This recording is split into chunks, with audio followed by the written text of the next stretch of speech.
Assalamualaikum warahmatullahi wabarakatuh. Salam sehat dan sejahtera selalu untuk teman-teman. Semoga yang melihat video ini dilancarkan rizkinya dan diberikan kemudahan langkah dari apa yang diinginkannya. Teman-teman, setelah kita sharing membahas penanaman pohon anggur dari awal tanam sampai pembuahan melalui pruning, kali ini saya mau berbagi cara mengetahui saatnya pohon anggur berbuah tanpa pruning. Artinya, kondisi yang terjadi adalah secara alami pohon anggur memang sudah masuk saatnya berbuah dan tidak perlu dipruning. Ada kalanya sebagai pemula kita tidak menyadari apa yang sudah terjadi dan sampai mana pemupukan yang sudah kita lakukan. Atau kita tidak tahu kapan harus melakukan pruning. Jadi sebenarnya tidak dipruning pun pohon anggur akan berbuah. Asal kita lakukan pangkas atau potong pucuk. Pucuk tidak dibiarkan bergerak terus semaunya, tapi tetap dikontrol. Dan saya mengambil contohnya saat ini pada anggur jenis Jupiter. Dan ingat, yang saya infokan adalah sifatnya anggur secara umum. Jadi saya tidak membahas anggur Jupiter secara khusus. Beberapa waktu terakhir, setelah dinding penahan dari plastik UV dibuka, tanaman ini mendapat paparan air hujan dan sirkulasi udara yang jauh lebih baik. Dan video ini sekaligus menjawab pertanyaan dari teman kita yang lain pada video sebelumnya. Aku ada pohon anggur, tapi tidak pakai kanopi ultraviolet. Nanti hasil pertumbuhan dan buahnya bagus nggak ya?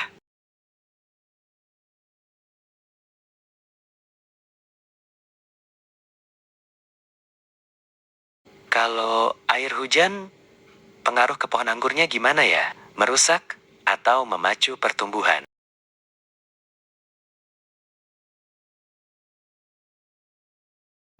Nah, kita bahas dulu sedikit. Sebenarnya apa manfaat air hujan pada tanaman anggur?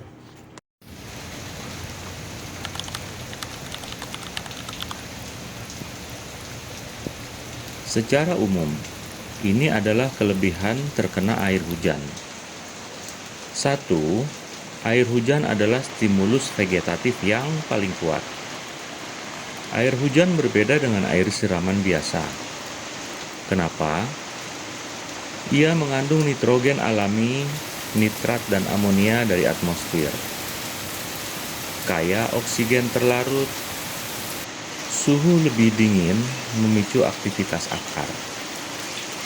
Yang kedua, hujan memicu alarm reproduksi tanaman.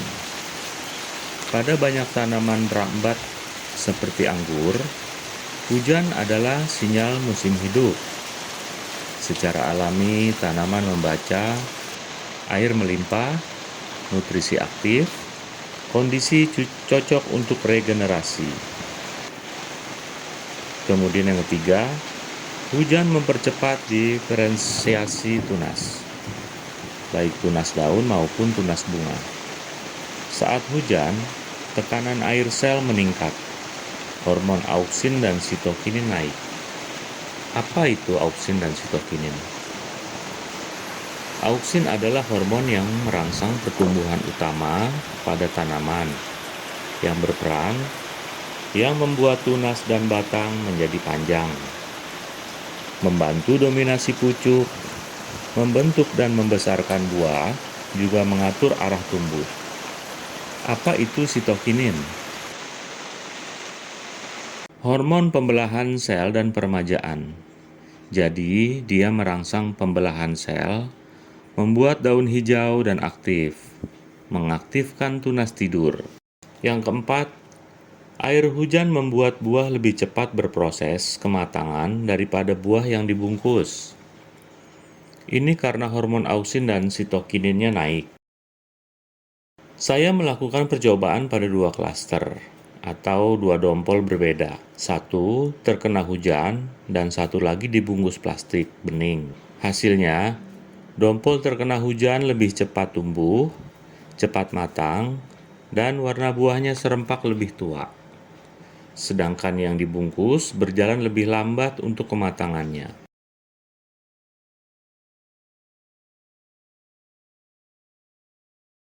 Apa kelebihan dan kekurangan anggur yang diberi atap UV dibandingkan yang tidak menggunakan atap atau dibiarkan terbuka terhadap air hujan?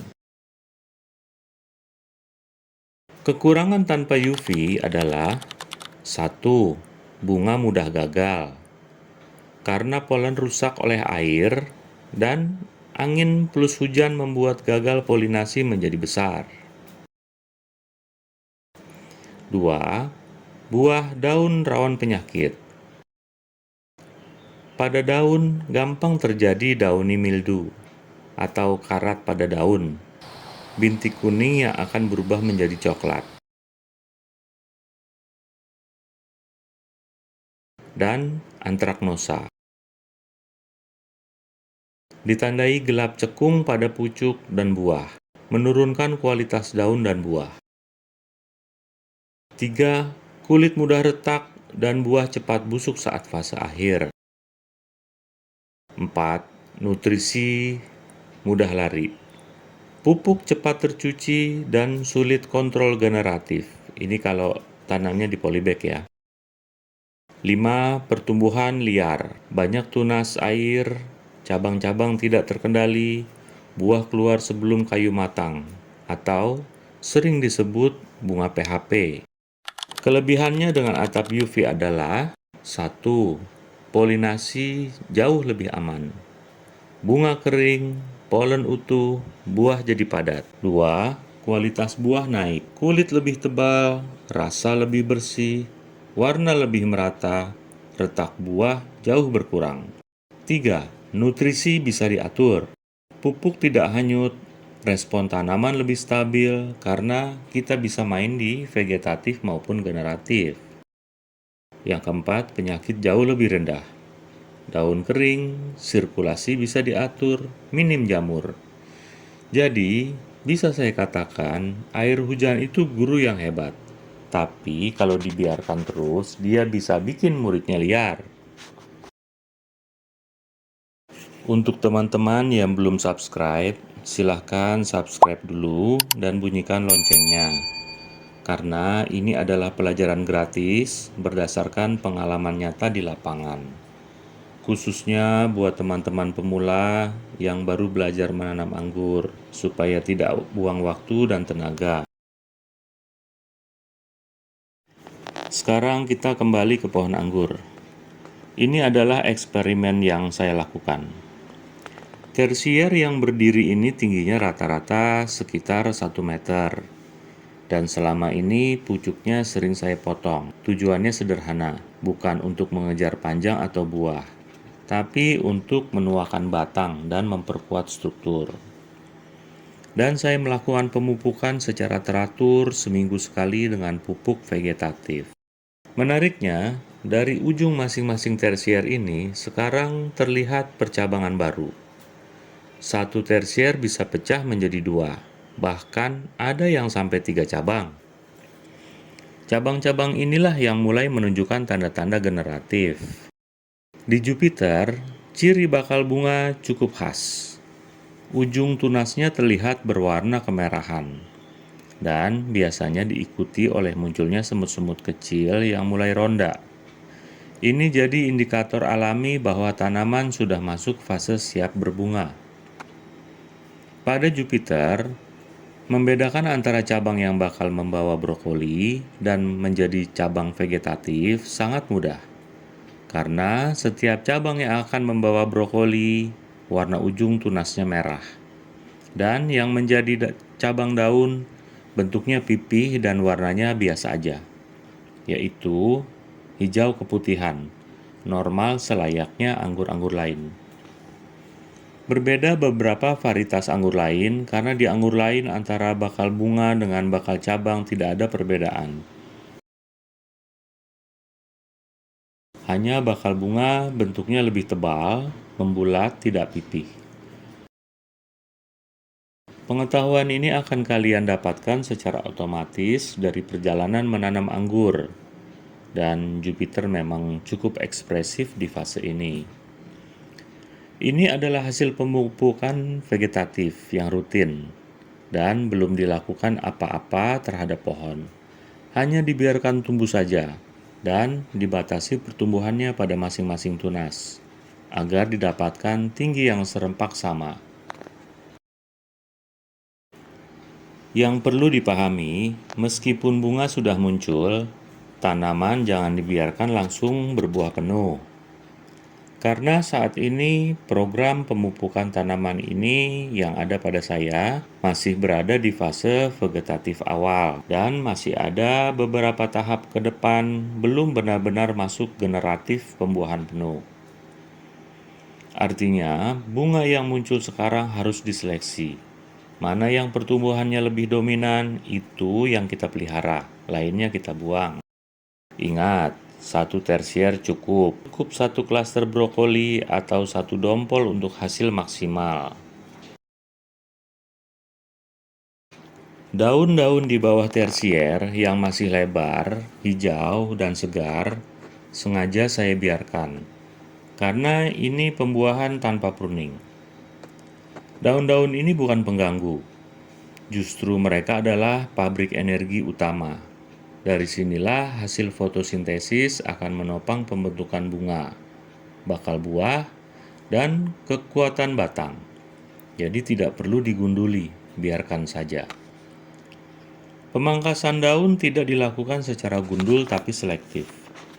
Hanya jika menutup bunga atau terlalu rimbun dan menghambat sirkulasi. Untuk cabang tersier yang bercabang 2 atau 3 dan semuanya mengeluarkan calon bunga, pendekatannya adalah pilih yang terbaik, buang sisanya, supaya energi tanaman tidak terpecah dan terfokus pada satu dompol. Pada Jupiter, ini menunjukkan satu hal penting. Kalau struktur batang sehat, akar kuat, dan perlakuan konsisten, tanaman bisa masuk ke fase generatif dengan sendirinya. Bahkan tanpa pruning ekstrim, dia akan berbuah dengan sendirinya. Semoga sharing kondisi Jupiter ini bermanfaat. Bukan sebagai patokan mutlak, tapi sebagai gambaran bahwa setiap tanaman punya ritmenya sendiri. Tugas kita bukan memaksa cepat berbuah, tapi menyiapkan fondasi agar buahnya nanti berkualitas. Jangan mudah tergoda dengan janji kata-kata membuat pohon anggur berbuah lebat. Pastikan dulu ketahanan dan kemampuan pohon kalian.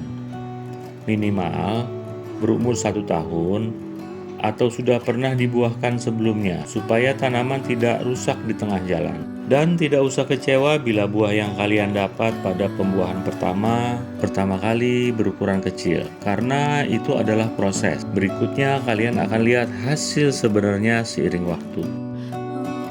Demikianlah video kali ini. Silahkan tinggalkan pertanyaan di kolom komentar bila ada yang ingin ditanyakan, atau sekedar mau support saya, itu sangat baik sekali. Terima kasih dan wassalamualaikum warahmatullahi wabarakatuh.